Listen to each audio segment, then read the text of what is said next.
What's going on, bottom line viewers? It's Mitch back here with your NFL best bets for week number 1 of the 2021 NFL season.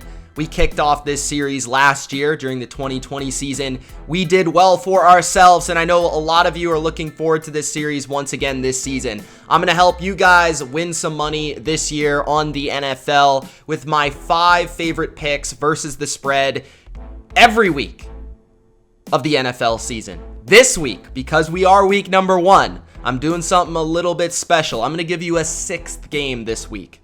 I'm going to try to go above 500 once again this year. We hit at 59% last season with our best bets, and we are back for another season of NFL best bets. Before I give you my best bets for week number 1, make sure you do spike that like button. Don't forget to subscribe to the Bottom Line View for weekly NFL bets just like this. And you can head over to my Patreon if you're intrigued by my content. And this video specifically, you will find gambling advice and my favorite bets of the week on the NFL on Patreon. The ones that I actually put my real money on will be on Patreon as I break them down, as well as a look ahead each and every week at all the games on Patreon from a gambling perspective. You can find all of that and more on Patreon, content that is not found here on YouTube. Let's break down my top bets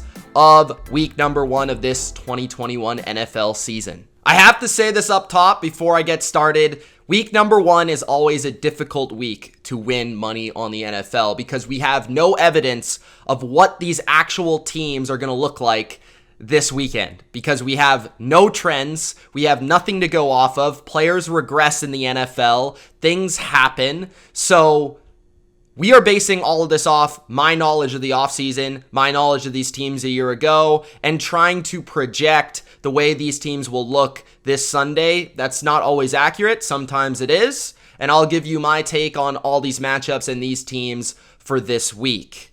Now, I also need to say that these lines are from my bookie as of Friday, September 10th. So they might shift either way. Just so you know, these are from my bookie as of Friday, September 10th. All right, let's waste no more time and let's get to my very first pick as we did last year. This is from my least confident pick to my most confident pick at the end of the video. Let's kick it off with that least confident pick in the Tennessee Titans -3 versus the Arizona Cardinals.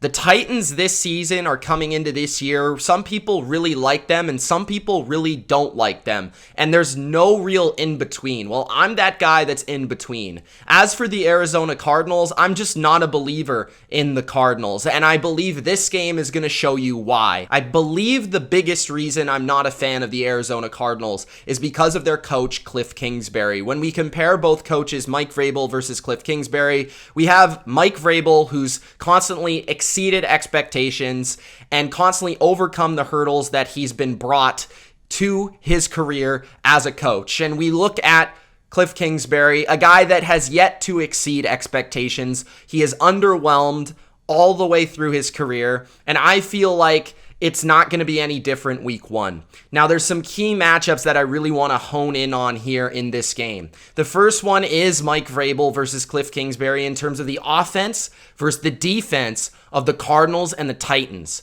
I think Mike Vrabel is going to hone in on that offensive scheme. He's going to understand Cliff Kingsbury's deficiencies in terms of his play calling, in terms of his creativity. What we saw last season from Cliff was a very inefficient play caller, somebody who was predictable, somebody who constantly came out and teams figured him out, defenses figured him out, and they were able to lock down and shut down all the money concepts that this offense was running. We saw it from defenses like the Patriots, and you know where Mike Vrabel comes from? New England. He is a former player of Bill Belichick, and he runs a similar defensive scheme. I feel like Tennessee, their defense is slightly underrated entering this year. I do think their front seven is better than last year. I do think they have the athletes now in space to track down Kyler Murray in the open field, or at least contain him. And they won't allow him to destroy this game and to open this game up with his agility and movement within the pocket and out of the pocket, because Mike Vrabel teaches his guys to contain that quarterback more than anything else.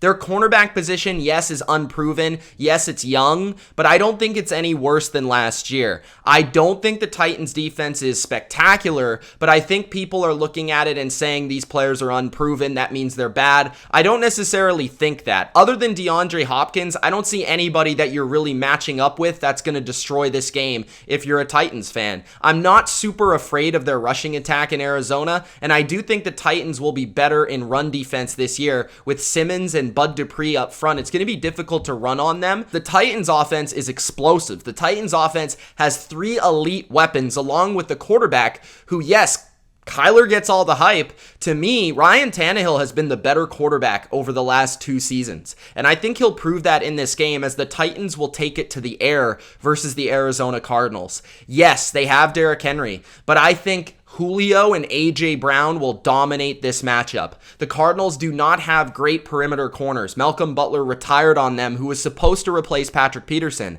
They're going to be trusting a rookie 4th-round pick to cover 2 of the best receivers in football and a player who hasn't played in 2 years in Robert Alford. I don't see this Arizona defense being able to cover Brown or Julio in this matchup. You also throw in Reynolds, who isn't a bad player in the slot, and it's going to be dangerous for this Cardinals defense to defend this Titans passing attack. You then have to pay attention to Derrick Henry on the ground, so you can't really put more players into pass coverage. The front of Arizona is talented, but you're talking about an older J.J. Watt. You're talking about Chandler Jones, who's coming off a big injury. I'm not sure that pass rush is going to be all it's made up to be. Along with the Titans' offensive line getting Taylor Lewan back, who's a very good left tackle, their O-line is good. So I think the Titans will put up a lot of points into the 30s, and I just don't see the Cardinals being able to match them through the air and being able to match them on the scoreboard. So I have the Titans winning and covering this game. The spread is 3. I'll take Tennessee in this matchup. My second bet this week, week number 1 of the 2021 NFL season, is the Seattle Seahawks minus a field goal at Indianapolis. Now, Indianapolis was actually favored in this game at one point, but that has totally changed due to Carson Wentz's status, due to Quentin Nelson's status. I like Seattle in this game because I like Russell Wilson to start seasons. Russell Wilson constantly comes out and he puts up points early in the year.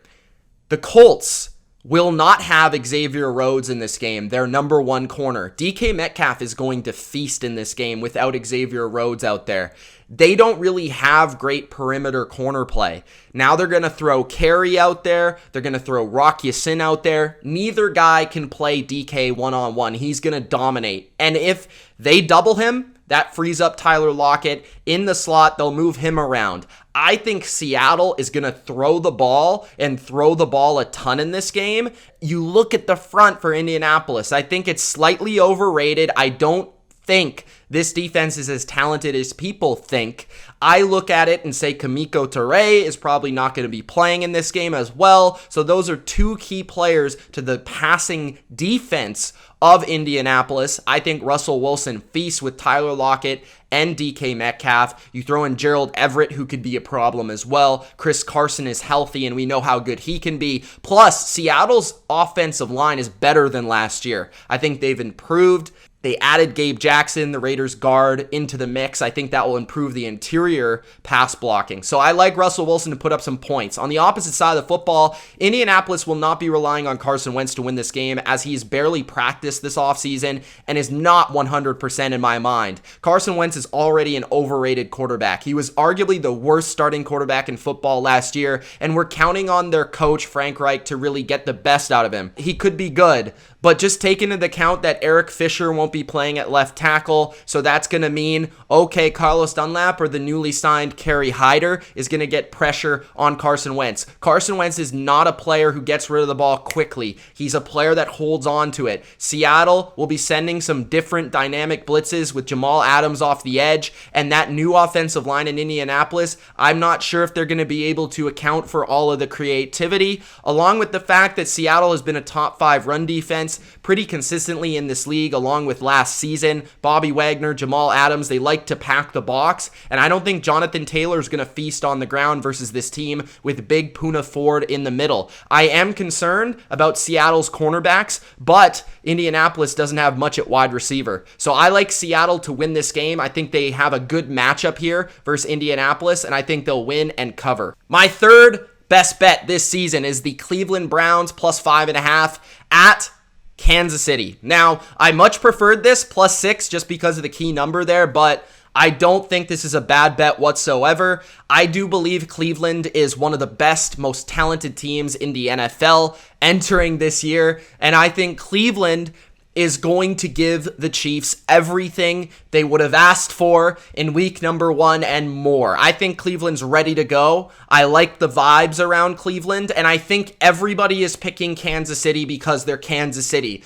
Yes, they're great. Yes, they're at home. Yes, Andy Reid, Patrick Mahomes in September, amazing. But how many times have they played a team like Cleveland to start the season? Not many, in my opinion. You look at this matchup, and I think Cleveland has the capability of dominating the line of scrimmage in this matchup. We have the offensive line of Cleveland, another year of continuity, another year of chemistry, the second year in Kevin Stefanski's offense with Baker Mayfield. They're ready to go. Nick Chubb, Kareem Hunt, they could dominate this game on the ground, keeping Patrick Mahomes on the sidelines. Now, if they choose to, they could go to the air and pick their matchups, which I also believe they can do, especially if Tyrann Mathieu does not play in this game, who's currently on the list. So I feel like Tyrann Mathieu, if he's not there, this is a must bet because he's a difference maker. He's a chess piece. Without him, this Chiefs defense is simply not the same. Now, Chris Jones, I don't think is going to have a huge impact here because Teller, Treader,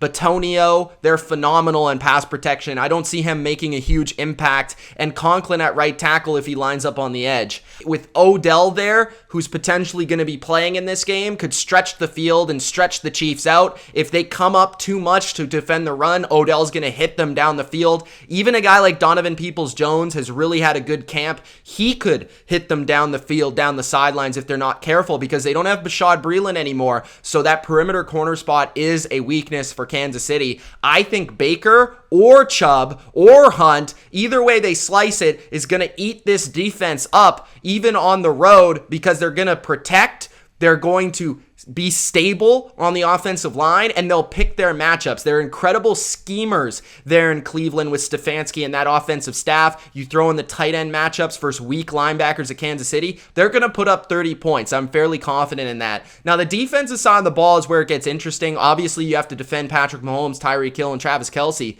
but Cleveland just revamped their entire secondary. They're all healthy. They're all ready to go. Maybe they'll have some slip-ups here and there. Certainly, it's early in the year. They have a couple new players. Newsome, the rookie on the perimeter. Troy Hill in the nickel. John Johnson. But this is a much better secondary than the one that faced Kansas City last January. And they could give them the advantage in this game. Throwing some of those safeties to Travis Kelce.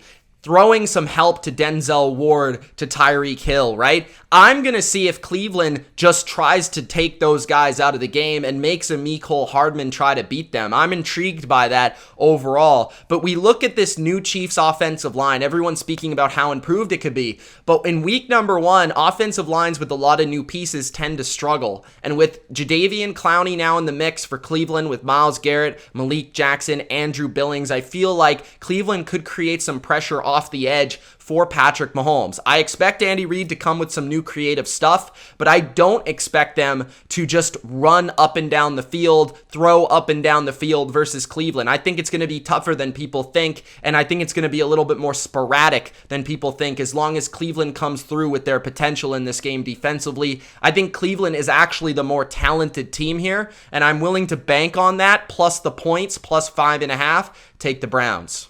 My fourth best bet is the Denver Broncos minus 2.5 versus the New York Giants. Now, this game could be -3 depending on where you bet, but I would take the -2.5. This is the lowest total of the week. It's expected to be a defensive football game. I do expect it will be a defensive football game, as both defenses are very talented, very strong, and well coached.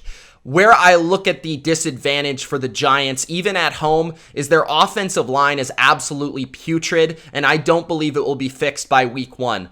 Nate Solder was not supposed to start at right tackle, and he is. Right? And Andrew Thomas was getting absolutely bullied by my Patriots in the preseason. Josh Uche and Matt Judon were just bullying him for lunch. So I expect Von Miller and Bradley Chubb are going to have huge games in this game. Then you throw in Vic Fangio just being a far superior defensive coach to Jason Garrett as an offensive coach. And I don't know how the Giants are going to consistently move this ball if Saquon is not just absolutely being a beast. I think it's going to be really difficult for the Giants to move the ball at a consistent rate because the Broncos have the corners, the defensive backs to match up with the Giants' weaponry on the perimeter, and they have such an advantage in the front seven and the front overall that it's going to put a lot of pressure on Daniel Jones, a guy who's prone to turnovers, a guy who's prone to fumbles. The Broncos could win this game just by their defense alone, which is what I really, really like here. Then you throw in the Denver Broncos offense. Teddy Bridgewater is not going to do anything dumb. I don't think he's going to throw this game away. I don't think he's going to allow the Giants to win based on their defense and their ability to create turnovers. I think Teddy is the smarter player than Daniel Jones, which I like. But I think the Broncos have better matchups in this game offensively. I think Jerry Jeudy will get open. He will make plays. I think Courtland Sutton will get open and make plays. And I think Noah Fant will make plays. I like the backfield duo of Gordon and Javonte Williams. I like KJ Hamler with a deep ball in this game potentially. And I do trust the Broncos offensive line more than I trust the Giants offensive line. I also trust the revenge game for the offensive coordinator, right? Pat Shurmur used to be the head coach of the Giants. You know he's going to come out and play big time and have his best game plan for this Giants defense. I think the Broncos looked better in the preseason. They look like a all-world defense right now, and I just think that's going to be difficult for the Giants offensively to handle, an offense that hasn't practiced much together, that have been constantly injured. I think the Broncos are going to feast, and that's why I'll take them -2.5. My fifth bet is the Sunday Night Football game. I will take Matthew Stafford in his debut with the LA Rams, -7.5 versus the Bears. On the surface, this seems like a sucker bet, but I actually don't believe it is, because when you look at it, the Bears are really going to struggle on both sides of the football, in my personal opinion, and Sean McVay and Matthew Stafford are going to want to put on an absolute showcase on Sunday Night Football with everybody watching. I think this is the perfect time to do it.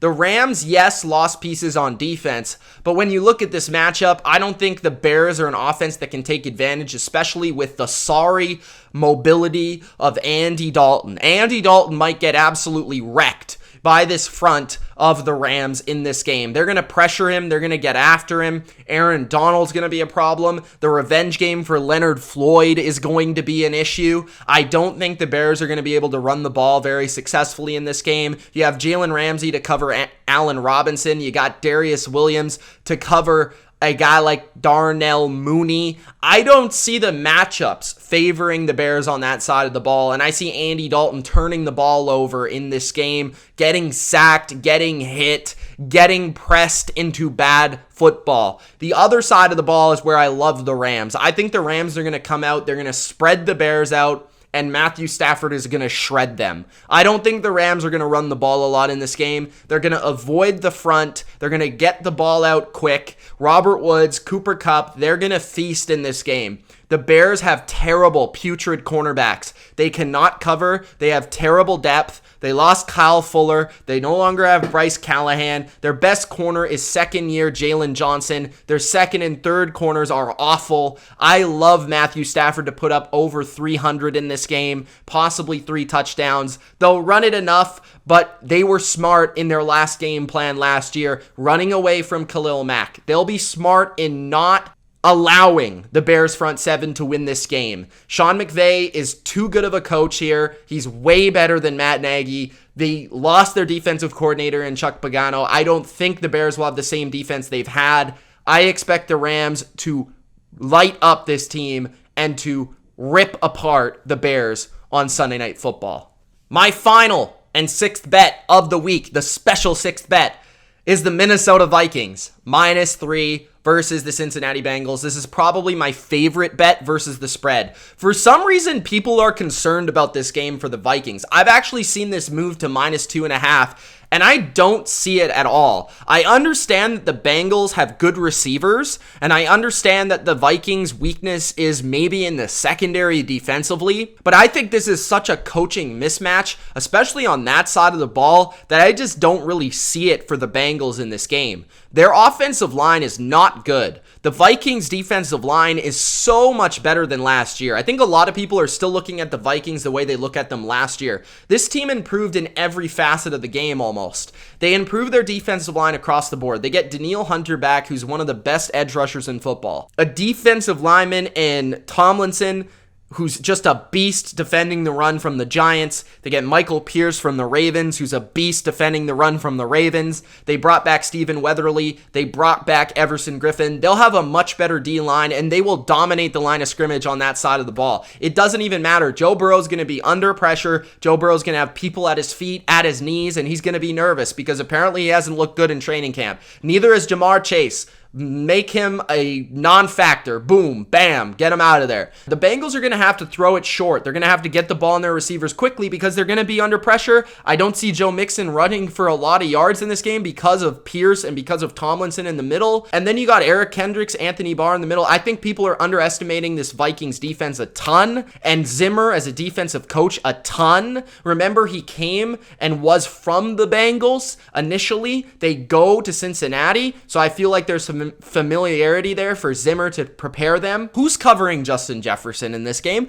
Who's covering Adam Thielen in this game? I could see Dalvin Cook running for 150 in this game versus Cincinnati front. I mean, it's not gonna be pretty. I think the Bengals could maybe muck it up with their defense when Kirk Cousins has to drop back to pass, because that's the weakness of the Vikings, is their offensive line and pass protection. But I don't think it will ever get to that point, because I think Vikings will be run first. They'll work their play action off of it, and that will keep the pass rush from getting to Cousins on a consistent rate. So I trust Kirk Cousins here. I trust the Vikings offense here and their playmakers, and I think they're the better coached team. I think they're the much more talented team, and for them only to be favored by a field goal, I believe is a mistake by the people in Vegas. I'll take Minnesota minus the 2.5, minus the 3, whatever it is. Give it to me. Now let's finish with the teaser of the week, which is for me the LA Rams and the San Francisco 49ers. You tease that down 6 points and you have yourself the teaser of the week. The 49ers I like versus the Lions. I already discussed the Rams, but with the San Francisco 49ers, I think this is the lock of the week in terms of a team winning outright in this game. So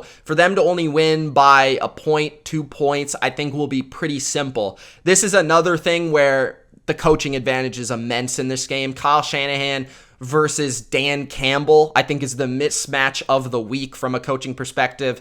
I think where the Lions are good is in their fronts, offensive line, defensive line. Well, what do you know? The 49ers are better. I also think the 49ers, yes, Jimmy Garoppolo isn't too crazy of a quarterback there, but I think the mismatches they have offensively with George Kittle, Brandon Ayuk, Deebo Samuel, and running backs Raheem Mostert and Trey Sermon will be too much for the Lions to match up with, because they don't have the corners, they don't have the safeties, they barely have the linebackers to prepare for this. I don't think they're going to even come close in this game. I think the 49ers put pressure on Goff, they force the issue, and I think the 49ers win this game quite handily, especially considering that they know the book on Jared Goff because they've played him a few times and they've beat him like 4 times in a row. So I got the San Francisco 49ers with the Rams for my teaser of the week. There you go, guys. Those are my best bets for week number 1 of the 2021 NFL season. Hope you enjoyed. If you did, Gronk spike that like button, subscribe for more NFL on BLV, and check out my Patreon for my favorite bets this week and the bets that I'm actually laying my money on. We'll see you over there on Patreon.